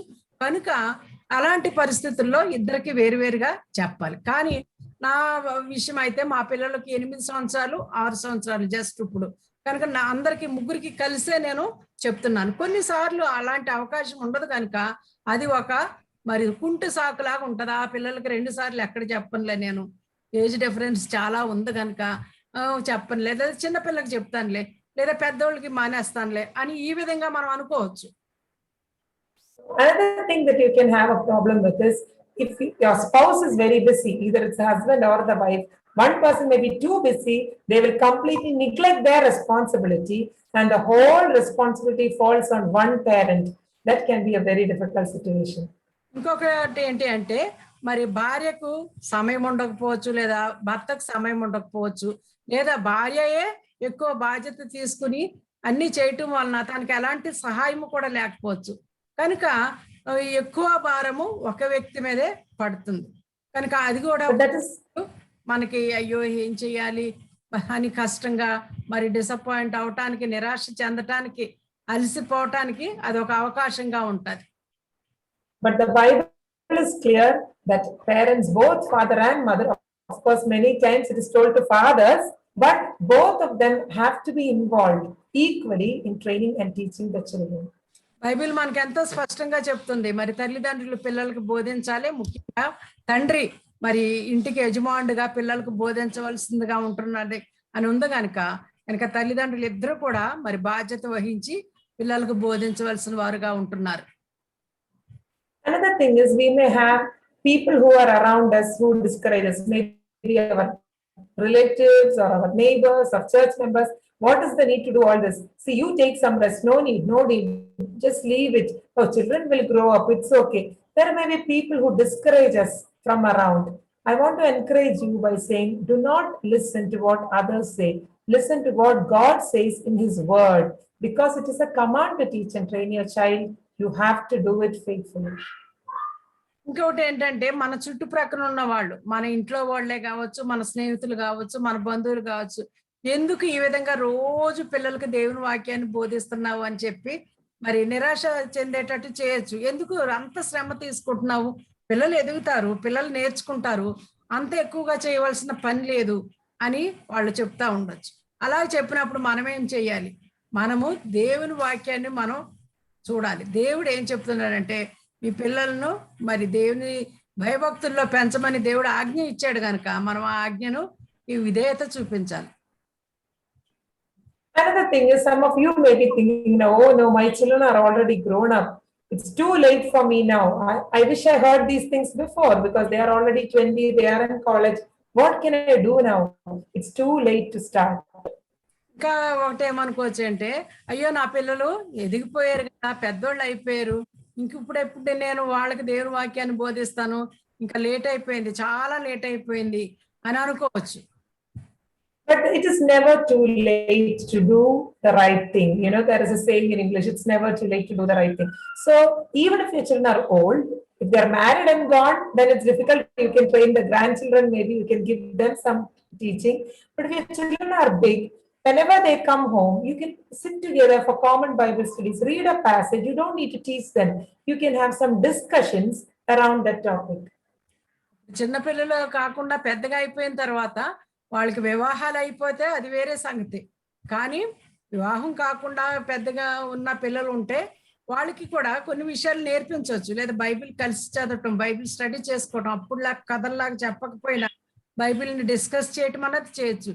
ఎందుకంటే ఇంగ్లీష్లో ఒక సామెత ఉంది ఏంటంటే, మంచి నేర్చుకోవటానికి మరి లేట్ అంటూ ఆలస్యం అంటూ లేదు. మంచిని ఏ టైంలో అయినా నేర్చుకోవచ్చు. పెద్ద అయ్యాక నేర్చుకోవచ్చు, చిన్నప్పుడు కూడా నేర్చుకోవచ్చు. When I was in Trivandrum, I think I told this last time. When I was in Trivandrum, I used to stay with a family. In their family prayer, all their children are teenagers, maybe 19, 17, 13, 14. So the father will always, after reading the Bible, give a chance for all the children to give their thoughts. What do you think about this passage? What is your understanding? Sometimes their understanding may be different from ours. Even then, it's okay. So everyone will give their understanding, and sometimes the father used to reward them for giving such good thoughts. నేను త్రివేంద్రంలో చదువుకునేటప్పుడు ఒక కుటుంబంలో నేను అప్పుడప్పుడు వెళ్ళేదాన్ని. వాళ్ళ ఇంట్లో అందరూ కూడా పెద్దోళ్ళే, వాళ్ళు 14, 16, 18, 20 అందరూ ఉన్న కుటుంబ ప్రార్థన చేసుకునేటప్పుడు వాళ్ళ తండ్రి మీరు ఇందులో ఏం విన్నారు, ఏం నేర్చుకున్నారు, ఏంటి అని చెప్పి వాళ్ళు చెప్పడానికి, డిస్కస్ చేయడానికి అవకాశం ఇస్తా ఉండేవారు ఆయన. ఇచ్చిన తర్వాత వాళ్ళు చక్కగా చెప్పింది, వాళ్ళు విన్న దానిని బట్టి, వాళ్ళకి ఇచ్చిన ఆ యొక్క జవాబులను బట్టి వాళ్ళకి సరదాగా మరి చిన్న చిన్న గిఫ్ట్స్ కూడా ఆయన ఇస్తా ఉండేవాడు. ఆ విధంగా పెద్దోళ్ళైనా కూడా మనం డిస్కస్ చేసుకోవటం ద్వారా మరి దేవుని వాక్యాన్ని కలిసి నేర్చుకోవచ్చు. Another problem that we can face is we may become a slave to our schedule. I have this problem, so I know it very well. That is, you have a timetable that every day at this time you have to do this. And if you don't do it because of some real reason, legitimate reason, you feel very upset. Oh, today I couldn't do it. Then you get very discouraged. So this can be also a problem for people who want to follow the schedule very strictly. You finally become a slave to your schedule.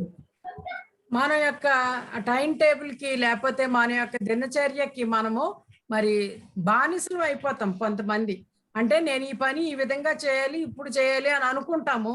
ఆ ప్రకారంగా జరగాలనుకుంటాం. కొంచెం అటు ఇటు తేడా జరిగితే మనకి ఇష్టం ఉండదు. నేను కూడా ప్రతిదీ కూడా ఆ ప్రకారంగా చేయాలనుకుని ఆ ప్రకారంగా చేయలేనప్పుడు నాకు చాలా బాధ అనిపిస్తుంది. కనుక మన యొక్క దినచర్యకు మనము బానిసలంగా అయిపోతా ఉంటాం. అది కూడా మనకి ఒక రోడ్ బ్లాక్ లానే ఉంటది. అది కూడా మనల్ని మరి నిరాశ చెందేటట్లు చేస్తుంది.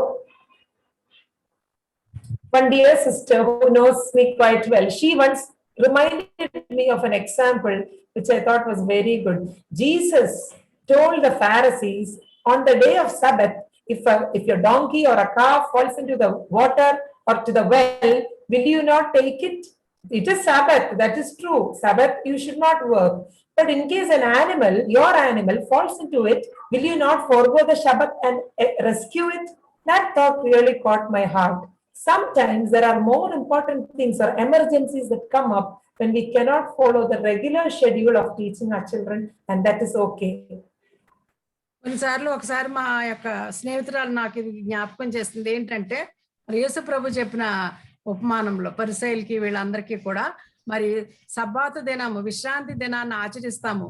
కానీ విశ్రాంతి దినాన్నే గాని ఒక గుంటలో మన గాడిద గాని మన పశువు గాని పడిపోతే అది విశ్రాంతి దినం అయినప్పటికీ కూడా మళ్ళీ దాన్ని వెళ్ళి రక్షిస్తాం కదా, ఎందుకంటే అది మన గాడిద చచ్చిపోద్ది లేకపోతే. కనుక విశ్రాంతి దినం అయినా కూడా వెళ్ళి దాన్ని గుంటలోంచి బయటికి తీస్తాము. అదే విధంగా మన యొక్క దినచర్యల్లో కొన్ని తేడాలు వచ్చినప్పుడు మరి చాలా ప్రాముఖ్యమైన విషయాల పట్ల మనం శ్రద్ధ చూపించాలన్నప్పుడు మన యొక్క షెడ్యూల్కి మనము బానిసలంగా అయిపోతే అసలు ప్రాముఖ్యమైన విషయానికి మనము మరి జస్టిస్ చేసి చక్కగా దాని విషయమై బాధ్యత వహించలేని వాళ్ళంగా ఉంటాం. Thank God that our God is not a legalist who has given us rules and regulations to stick to timings. In some other religions, there are some days you will hear a long honk sound, then everybody has to fall down and pray. 5 times a day at the correct time, you have to fall down and pray. One whole month, you should follow some restriction. Our God is not like that. He didn't give us any rules and regulations and times to make us follow it so strictly, but gave us the liberty to do things according to our convenience. మన దేవుడు మనకి అన్ని కూడా correct గా ఆ విధంగా చేయాలని చెప్పి లీగల్ గా మనకి ఇవ్వలేదు, కానీ మనకి స్వతంత్రాన్ని ఇచ్చాడు.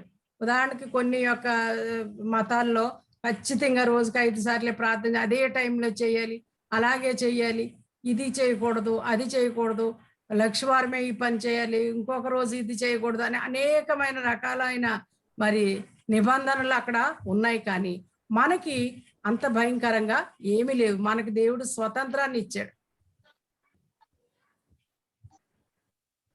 Also, sometimes you want to teach your children, but you have financial difficulties. You are unable to get good books for them to read.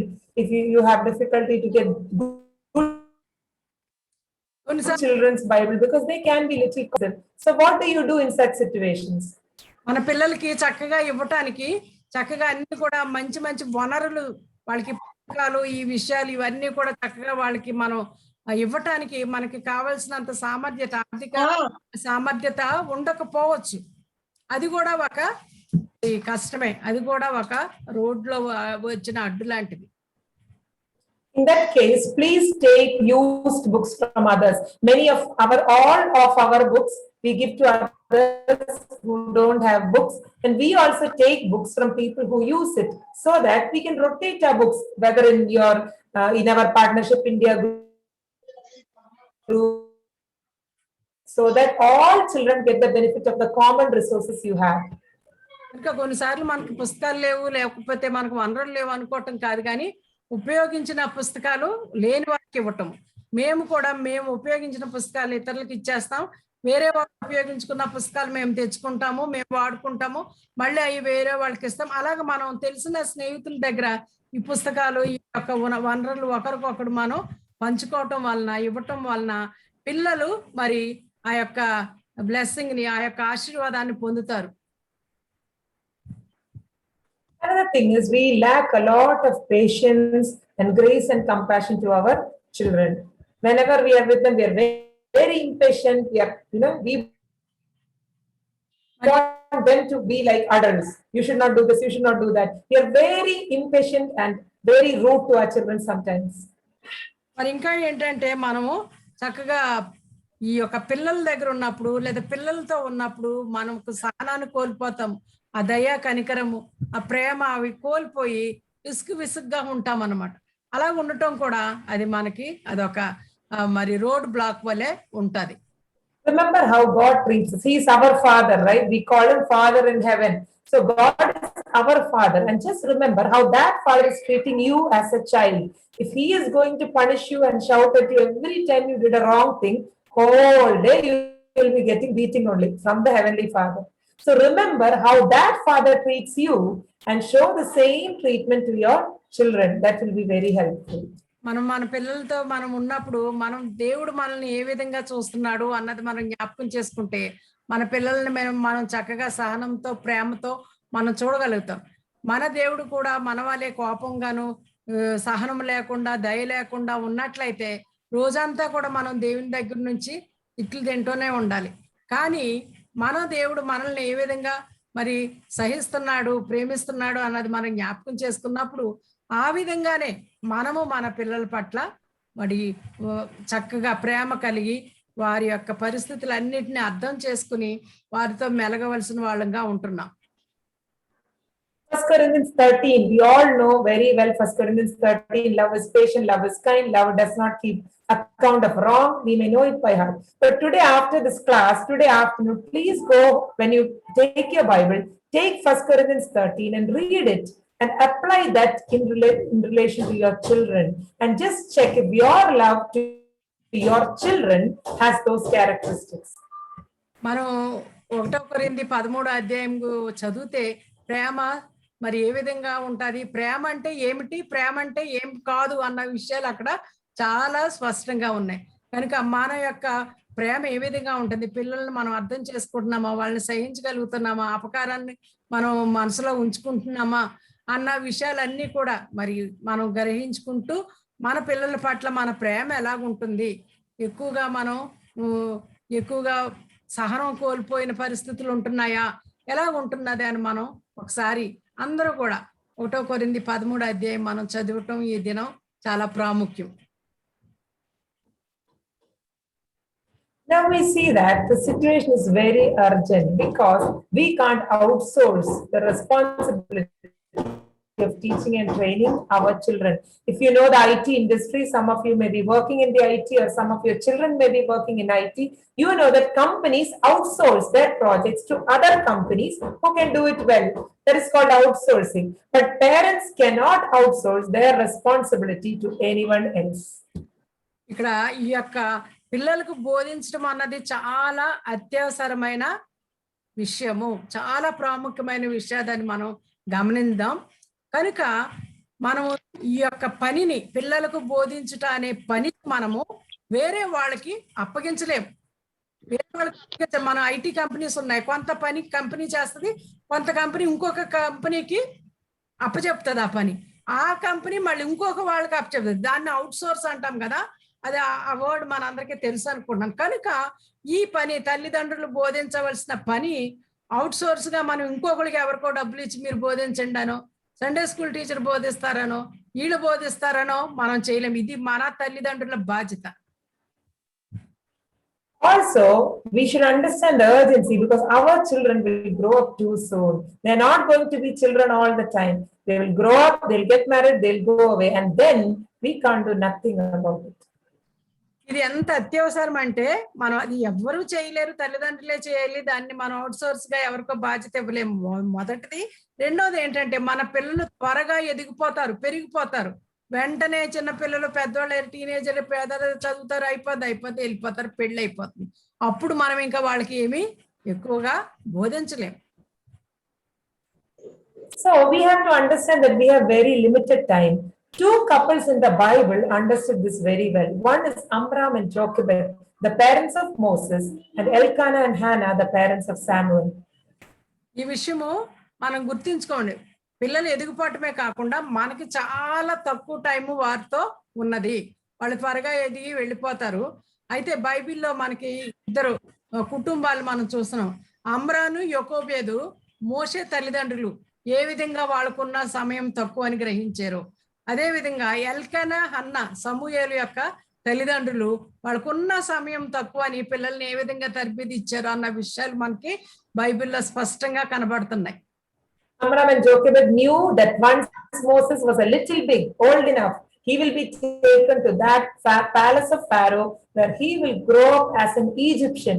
He will learn all the Egyptian ways. No Jehovah there, no Yahweh. He will be there as an Egyptian. So what did Amram and Jochebed do?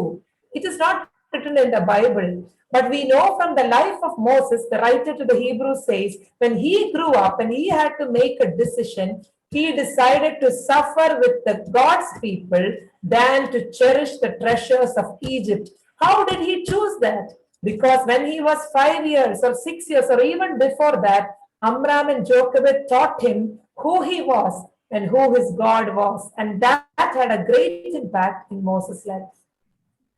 అమ్మనారు, యోకోబేదికి ఒక విషయం తెలుసు. ఏంటంటే ఈ బిడ్డ కొంతకాలమే మనతో ఉంటాడు, తర్వాత తను ఫరో యొక్క మరి అక్కడ ప్యాలెస్ కి వెళ్ళిపోతాడు.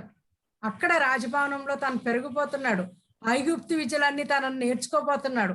అక్కడికి వెళ్ళిన తర్వాత యెహోవా దేవుని గురించి తెలుసుకునే అవకాశం తనకు చాలా తక్కువ ఉంటుంది, ఇంకా తెలుసుకోలేడు. కనుక తన దగ్గర ఉన్నప్పుడే తల్లిదండ్రులు మోషేకు అన్ని విషయాలు కూడా నేర్పించారని చెప్పి మనకి నిర్గమాకాండంలో రాయబడి ఉండడం లేదు, కానీ 1-2 అధ్యాయాల్లో మనకి తెలుసు. ఎందుకంటే మోషే పెద్దవాడైనప్పుడు తన ఐగుప్తు భోగాలన్నీ కూడా వదులుకొని నా ప్రజలతో శ్రమ అనుభవించటే నాకు మేలని తను గ్రహించాడు. నా వీళ్ళు అని చెప్పి తను తెలుసుకోగలిగారు.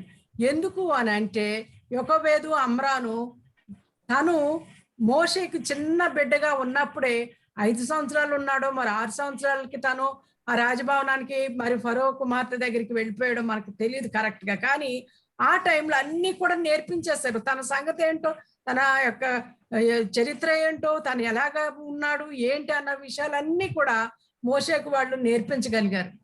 Same thing with Elkanah and Hannah. Hannah knew that when the boy was finished breastfeeding, he will go back to the temple of God and he will serve with Eli. But look at that influence in that temple. Eli's sons, his older brothers there, because he's not seeing his family. His father is Eli, his brothers are Hophni and Phinehas.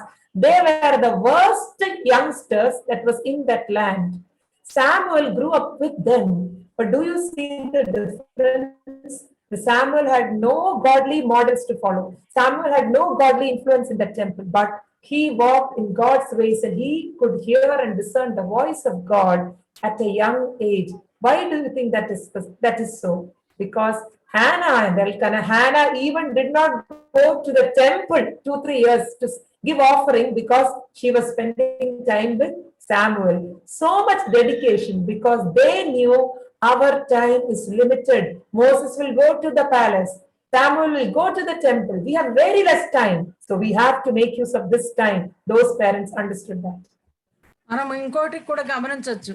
మరి Elkanah Hannah కూడా మరి సమూయేలు పుట్టినప్పుడు కొంతకాలమే అమ్మ దగ్గర ఉంటారని తెలుసు వాళ్ళకి.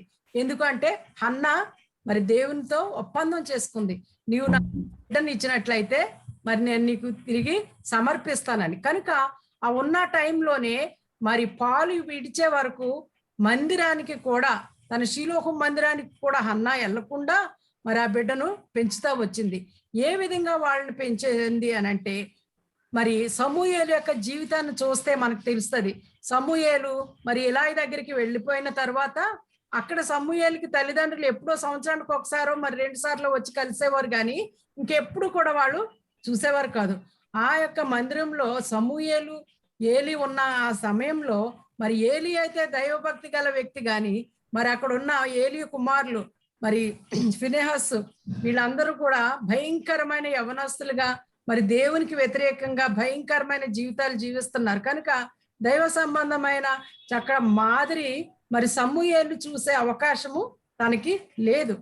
ఒఫ్ని ఫినెహస్ల జీవితం ఎంత భయంకరంగా ఉందో, దాని వలన ఇశ్రాయేలీలకు ఎంత భయంకరమైన శిక్ష వచ్చిందో అవన్నీ కూడా మనకి తెలుస్తున్నాయి. అయితే ఇవన్నీ కూడా తను చూడటానికి, గ్రహించుకోవటానికి తాను ఎలాగా సహాయం చేసింది అని అంటే తల్లిదండ్రుల పెంపకము. మరి హన్నా మరి ఎల్కనా ఏ విధంగా తనని పెంచారు అన్నదే మనకి తెలుస్తుంది అనమాట. మా సమయం చాలా తక్కువ అని చెప్పి మరి తల్లి మరి ఆ బిడ్డను చక్కగా పెంచి మరి దేవుని సేవకు సమర్పించింది. అంత భయంకరమైన దినాల్లో మరి దేవుని స్వరము కూడా చాలా అరుదుగా ఉన్న దినాల్లో మరి దేవుడు సమూయేలుతో మాట్లాడాడు. సమూయేలు దేవుని యొక్క స్వరాన్ని వినగలిగాడు. దీనంతటికి కారణం ఏంటంటే మరి ఎల్కానా మరి హన్నా మరి సమూయేలుని పెంచిన విధానము. కనుక పిల్లలు మన దగ్గర కొంతకాలమే ఉంటారని గ్రహించి అమ్రాను, యెకోబేదు, ఎల్కానా, హన్నా ఆ బిడ్డల్ని చక్కగా దేవుని యొక్క సేవకు సమర్పించి ఆ విధంగా వాళ్ళు పెంచగలిగారు. What about you? Do you know how much time you have with your child? Do I know? I don't know, especially in this COVID situation. We don't know how much time we have left. Whether the mother will go, the child will go. I'm not trying to scare you, but the reality is we do not know if we have tomorrow. We have today, the present, but do we know whether we will be there tomorrow? So make use of your time today. So మన సంగతి ఏంటి, నీ సంగతి ఏంటి? మన పిల్లలు మనతో ఎంతకాలం ఉంటారు, లేదా మనము మన పిల్లలతో ఎంతకాలం ఉంటాము? ఈ యొక్క కోవిడ్ పరిస్థితుల్లో నిజంగా భయంకరమైన దినాల్లో ఉన్నాం.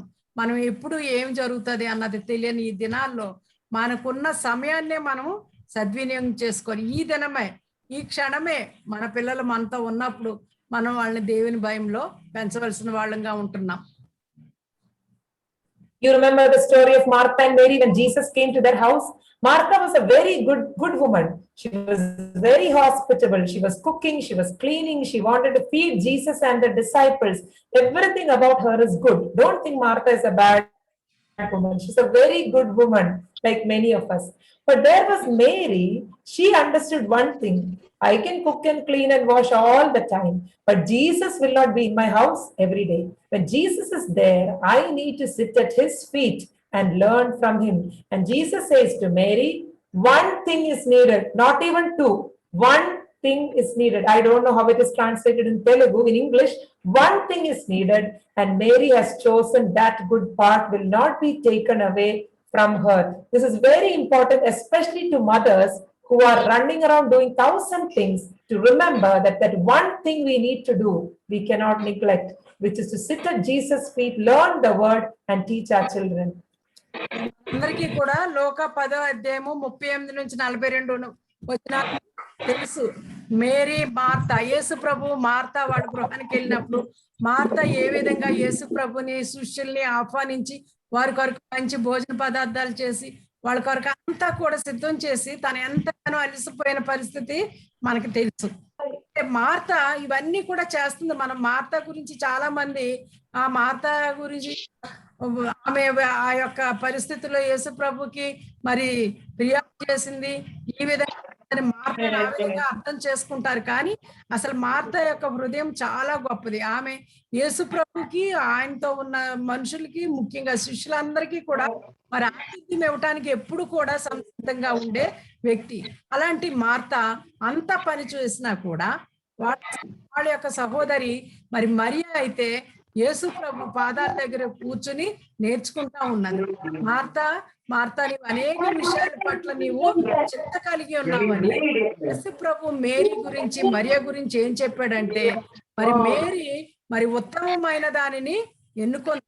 అయితే ఒకటే మనకి కావాల్సింది అదేంటంటే ఆమె మేరీ ఉత్తమమైనది ఎన్నుకున్నది, అది ఆమె వద్ద నుంచి తీసివేయబడదని చెప్పి యేసు ప్రభు చెప్పాడు. అది ఆమె వద్ద నుంచి బహుశా మరియా అనుకుంది, నేను ఈ పనులు రోజు చేస్తాను, యేసు ఇంటికి రాడు గనుక ఆయన వచ్చినప్పుడే నేను ఆయన పాదాల దగ్గర కూర్చుని నేను నేర్చుకోవాలి అనుకుని యేసు ప్రభు దగ్గర కూర్చుని నేర్చుకోవటానికి వినటానికి మరియా సమయం ఇచ్చింది. మరి మార్త అయితే పనుల్లో మరి మునిగిపోయి ఉన్నది. ఈ విషయం మనం ఎప్పుడు కూడా జ్ఞాపకం చేసుకోవాలి. మొట్టమొదటిగా మనం దేవునికి ప్రాముఖ్యత ఇవ్వటం అన్నది. So we have come to the last section of our teaching today. What should we practically do now? మనం చివరికి వచ్చాము. అయితే మనం ఏం చేయాలి? First thing is have an open talk with your spouse, whether it's your husband or your wife. Talk to him about the importance of teaching the children, because both of you have to be united. You would have learned already, you're learning family modules, I know that. So the unity in the decision making is very important. You both should be on board in teaching and training your children. ఇంకా భార్య భర్తలు ఇద్దరు కూడా మొట్టమొదటిగా మరి చాలా స్పష్టంగా అన్ని విషయాలు కూడా మాట్లాడుకోవాలి. ఎందుకు అని అంటే పిల్లలకు దేవుని వాక్యం బోధించడం చాలా ప్రాముఖ్యత గనుక దానిని వారి కుటుంబంలో ఏ విధంగా వారు దానికి ప్రాధాన్యత ఇచ్చి సమయాన్ని ఇవ్వాలి అని చెప్పి ఇద్దరు కూడా ఒక నిర్ణయానికి రావాలి. ఒకళ్ళు ఇష్టపడటం ఒకళ్ళు ఇష్టపడకుండా ఉండటం కాదు, కానీ ఇద్దరు కూడా ఈ విషయాన్ని చర్చించుకుని ఒక నిర్ణయానికి రావాలి. Second is identify the time and energy killers. Many things you do in your life will take away a lot of your time. Please find out what is taking away the time, what is taking away your energy, and please find solution for it. Sometimes it may be some people who talk on the phone. They call you and they talk about everyone, everywhere. Not required. Please cut down those conversations and save the time. Sometimes some work in your house may take so much of your energy. You see if you can find some alternate way of doing that work so that you will have time and energy to invest in your children. రెండోది ఏంటంటే మన యొక్క సమయం ఏదో మనం గుర్తించాలి. మన సమయం ఎలా ఉంది ఏంటి అన్నది. అదే విధంగా మన సమయాన్ని దొంగిలించేది లేదా మన సమయము పోయేది ఏమన్నా చేస్తుందా, మన ఎనర్జీ పోయేది ఏమన్నా చేస్తుందా, మనం ఒక పని చేయటం వలన మన యొక్క శక్తిని కోల్పోతున్నామా కనుక మన సమయము మన శక్తి చాలా ప్రాముఖ్యమైనది. కనుక మన సమయం ఎలాగా జరుగుతుంది, ఎలాగ వాడుకుంటున్నాము, లేదా మనం అనవసరమైన పనులు చేస్తున్నామా, అవసరమైన వాటిని మర్చిపోతున్నామా, వాటిని మనం నిర్లక్ష్యపడుతున్నామా, మన యొక్క ఎనర్జీని తీసేసేవి ఏం జరుగుతున్నాయి అన్నవి మనం గుర్తించుకో. ఉదాహరణకి కొన్నిసార్లు మనం ఫోన్ మాట్లాడవచ్చు, రోజు సేమ్ విషయాలు మాట్లాడుకుంటూ అందరి గురించి మాట్లాడుకోవటం వల్ల 1 గంట ఆ విధంగా వేస్ట్ అయిపోతుంది. కనుక అలాంటివి ఏమైనా జరుగుతున్నాయా, నా టైం ఎట్లా అయిపోతుంది, నా ఎనర్జీ ఎట్లా అయిపోతుందని మనం గుర్తించుకోవాలి. Another thing is take help whenever and wherever you can. Some people are very proud, they don't want to take anybody's help, but sometimes we all struggle. If you are struggling, take whatever help you can. If a sister from your church is offering you some help, or if somebody is willing to do something for you, please say, okay, help me, so that we can together do this. Even husband and wife, very important. When one person struggles, the other person cannot just sit and relax. You need to help each other so that the children are yours. It's not belonging individually to one of you. They are your children. Together, you should help each other and build them up. మనం ఈ పని కూడా చేయాలి. ఏంటి అని అంటే hello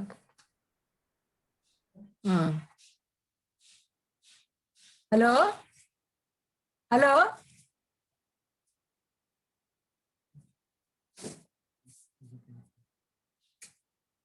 పెట్టొద్దాను ఇది నాదా